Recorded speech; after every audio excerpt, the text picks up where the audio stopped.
ಆ SIT ಅಂತ ಒಂದಿದೆ, ನೀವೆಲ್ಲ ಪೇಪರಲ್ಲಿ ಟಿವಿಲಿ ನೋಡ್ತಾ ಇದ್ದೀರಿ. SIT ಏನಾಗಿದೆ ಅಂದ್ರೆ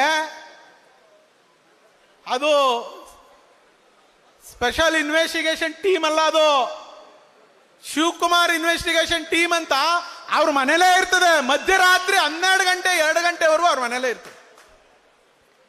ಕಂಪ್ಲೇಂಟ್ ಬರೆಯೋರು ಇವ್ರೆ,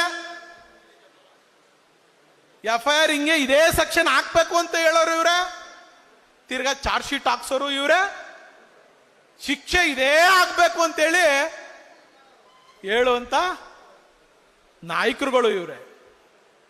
ನಾವೆಲ್ಲ ಹೆದರ್ಕೊಬಿಡ್ತೀವ ನಿಮ್ಮ SITಗೆ, ನಿಮ್ಮ ಪೊಲೀಸ್ನವ್ರಿಗೆ, ನಿಮ್ಮ ರೆವಿನ್ಯೂ ಆಫೀಸರ್ ನಮ್ಗೆ ಯಾರಿಗೋ ಕಿರುಕುಳ ಕೊಡ್ತಾರೆ ಅನ್ನೋದಕ್ಕೆ ಹೆದರ್ಕೊಬಿಡ್ತೀವಿ ಅನ್ಕೊಂಡಿದ್ದೀರಾ? ನಾವ್ಯಾರು ಎದುರೋರಲ್ಲ. ಮಾಗಡಿ ನೆಲಮಂಗಲ ವಿಧಾನಸಭಾ ಕ್ಷೇತ್ರದವರು ಯಾರು ಎದುರೋರಿಲ್ಲ.